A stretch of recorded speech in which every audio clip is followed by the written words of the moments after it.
Welcome everybody. We are on Gnarlo here. This is SLOTRO 2. SLOTRO. SLOTRO 2, currently Nomadan has already done all these quests right here. And he got stories out of Marigold and Camellia.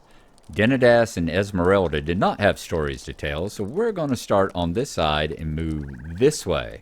So we got 1, 2, 3, 4, 5 more who may have stories for us. So let's see what Angelica. Does Angelica have a story for us?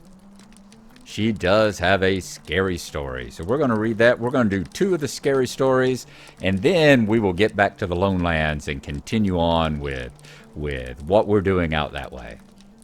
So, A Night for Ghost Stories. Many, many years ago, long before our family trees had so much as sprouted, there was a small village on the banks of the Brandywine, not far from where Stock is located today. One of the prominent figures in this village was a fellow named Gerd Goodcliff. He had the respect of his neighbors and was consulted about many of the matters that faced the town. It was widely held that when the time came for the mayor to step down, Gerd would easily be chosen to take his place. One day, Gerd was walking among the reeds at the river's edge when he heard a small voice among the rushes. How curious, he thought to himself, and he squatted down in the mud to find the owner of the voice. Finding nothing, he prepared to stand once again, but before he could, a large black cat padded out of the reeds. "Well, hello there," he greeted the cat and turned to go. "Hello yourself," it said to him. Gerd was most surprised, for this was the first time a cat had ever spoken to him. Once he recovered himself, he found that the cat was not simply talkative, but quite friendly as well. It introduced itself as Green Eyes, and said that it came from a faraway land in search of a home. Gerd was happy to offer Green Eyes such a place at his own humble burrow, and Green Eyes contributed in his own way, keeping mice and other undesirables away from Gerd's pantry. In time, Green Eyes proved capable at finding much more than mice. He would stalk through the village, creeping into half-open windows and pushing open unlatched doors. He heard many interesting rumors and overheard much gossip about the hobbits of the town, and he recounted each salacious morsel to Gerd with delight. Gerd began to look upon his neighbors with distaste and distrust, and he found he could no longer stand to engage in conversation with them. He became cold and distant, and other hobbits avoided him when they saw him on the road, crossing to the other side rather than speak with him. When they returned to their homes, Green Eyes would follow behind and listen, while they called Gerd off-putting, odd, and unfriendly. The cat recounted these stories to Gerd with regret, but his tail twitched back and forth happily. "I don't need these liars as friends anyway," Gerd told him one day. "I have you, Green Eyes, and you're the only friend this hobbit needs." Green Eyes nodded, his tail twitching. Not long afterward, a day came when Gerd could not find Green Eyes anywhere. Despairing and certain that one of his neighbors had done some harm to his friend, he ran screaming out into the middle of town. Folk watched his raving progress through the village, and their whispers were no longer hushed or hidden. Madly, Gerd ran down the banks of the river, and there at last he found his friend. Green Eyes stood among the reeds, and with his 2 front paws he pushed a small boat out into the river. He clambered onto it and turned back to face Gerd as it floated out into the current. "Why, Green Eyes, why must you leave?" Gerd called out to him. Green Eyes did not respond, but only watched him silently until the current bore him away and out of sight. No one knows what happened to Gerd Goodcliff after that, but he never came back to town, and he never became mayor. But there are some who say that if the moon is high in the sky like it is tonight, you might catch a glimpse of Green Eyes on his boat, floating away down the river, his tail twitching, twitching, twitching. So if you see a black cat, stay away. It might be Green Eyes. Well, that was certainly something. Who should go next? Let's check out Barrelac. Barrelac does have one. You all know I love napping, and it has been the subject of some teasing throughout the years. But I tell you this, Mother told this story when we were very young, and if some of you forgot it, well, I never did. Once you've heard it again, you will be jealous of my afternoon naps and my early bedtimes. I don't doubt it. Many years ago, a hobbit named Handsome Broadbeam lived in the town of Overhill. He was a woodworker of much renown, and folk came all throughout the shire to buy his crafted goods. You can still find oaken chests bearing his mark and hobbit holes throughout all 4 farthings, though Hamson himself is only remembered in this tale. He was a victim of his own success. There were so many orders from so many customers that he had to stay awake late into the evening to finish each crafted good, stumbling onto bed as the first beams of light began to shine through the trees onto Overhill. His work began to suffer, and he feared that his reputation would be tarnished unless something changed, and quickly. One day Hamson was drowsily walking through the Benbow Wood to an area where he was accustomed to felling trees for his workbench. As he approached the location, he felt the hair on his toes stand up. Something was watching him from the tree canopy. "Hello," he called there. "Is anyone there?" I live here, a thin, reedy voice replied. Hamson squinted up at the branches, but he could not see the speaker. "I don't see you," Hamson said. "Am I asleep? I must have fallen asleep somewhere on the trail, and now I'm dreaming. I hope no animals find my body while I'm asleep." You seem pretty awake to me, the mysterious voice answered. At least you're not asleep, but perhaps you should be.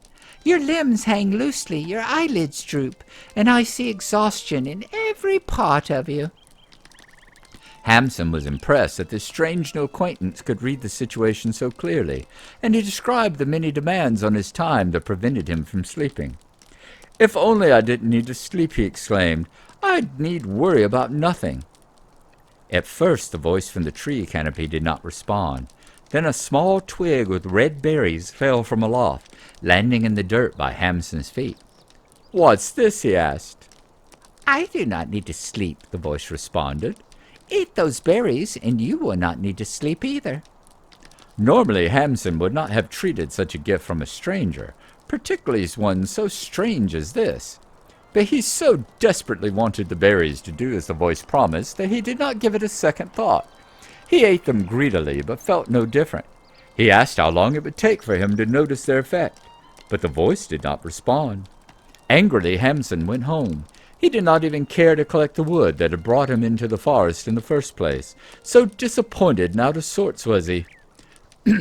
That night Hamson fashioned a set of chairs requested by a wealthy patron, and the work was delicate enough he found himself quite engaged and still awake by dawn.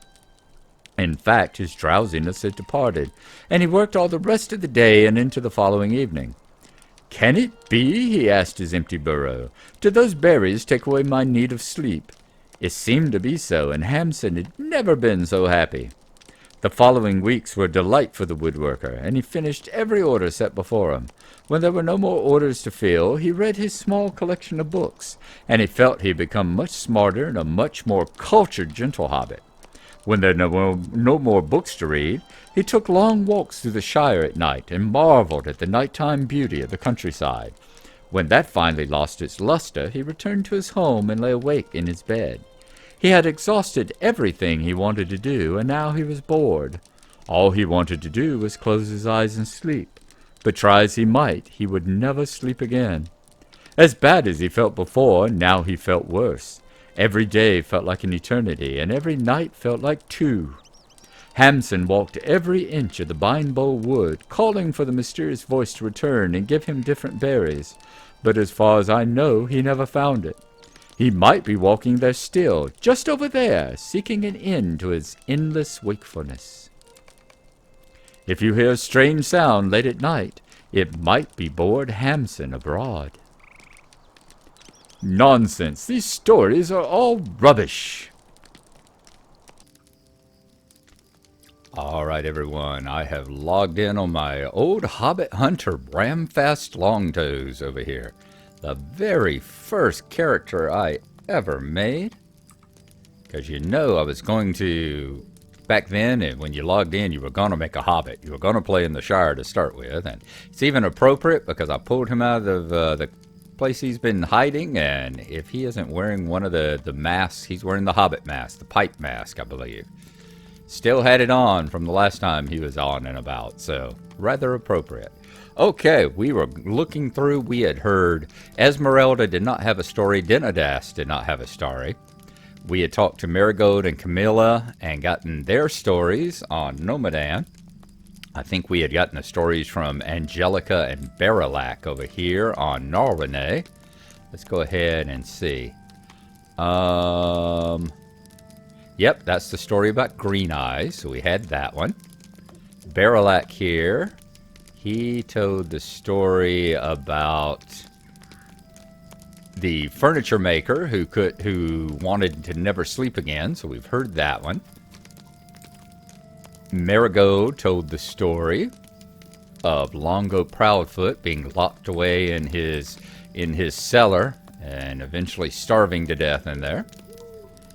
And we have, which story is this?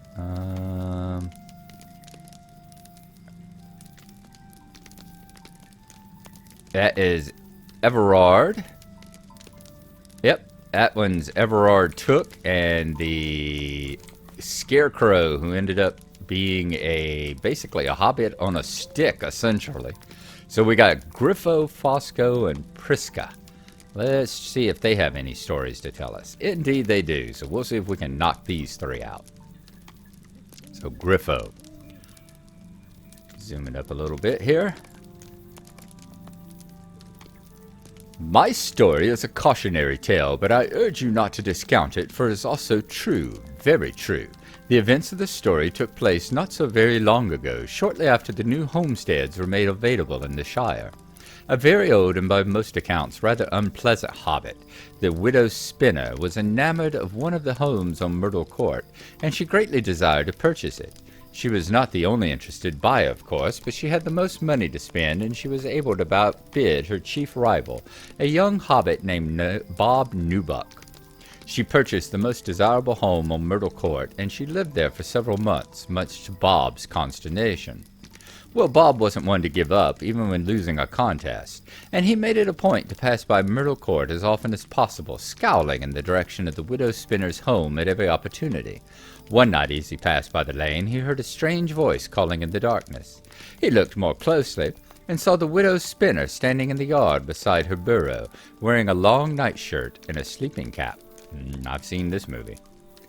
Crazy old bat, Bob thought to himself as he continued down the lane to his own comparably disappointing and cramped burrow.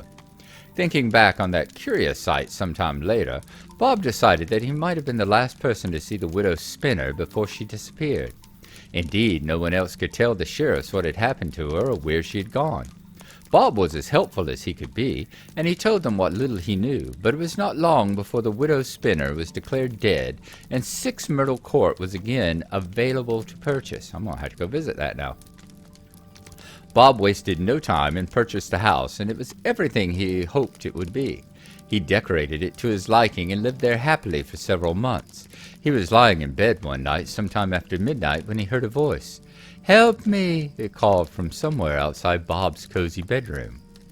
"What is that?" Bob wondered to himself and pulled the covers up to his chin. "Help me!" the voice called again. Bob squeezed his eyes shut, but then decided that the morning was too far off and there would be no escaping the plaintive voice.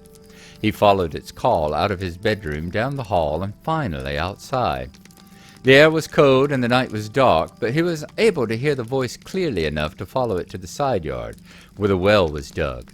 Sure enough, the voice echoed up from the dark hole in the ground. "Help me!" it asked again. Bob leaned over the hole and scoured. "Spinner, if that's you down there," he began, but he wasn't able to finish the thought before something slammed into his back, and he slipped on the wet grass. Bob tumbled down the well, and everything went dark. When he awoke, he was lying half in and half out of the water, deep inside the well. A crevice in the wall opened to a chamber dug out of the dirt, and he was wedged painfully in that crack. He felt woozy, and it was hard to make his eyes focus.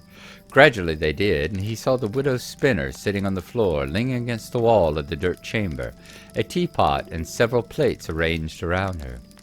"Help me!" the voice called once again. And Bob realized that it came not from the widow's spinner, but from somewhere much closer, right by his ear. "Help me set out the tea," it continued. "She will be so happy to have someone over for tea." Something pulled at his arm roughly, and Bob disappeared into the dirt chamber. He was never seen again. "I've heard that 6 myrtle cord is available for purchase again, if you don't mind tea at midnight." Ooh, that one's a nice one. Nice one indeed. All right, Fosco Boffin. Let's go to Fosco. Odo Grump was the finest fisherman the Shire had ever seen, and none who cast their lines today can hope to rival his skill. Nor should they, if you believe the tale I'm about to tell. I believe it, for it is surely true. Odo's name was known far and wide throughout the Shire in his day, and it seemed he could find fish in any body of water. Not just fish, but fish of a size you would hardly have expected.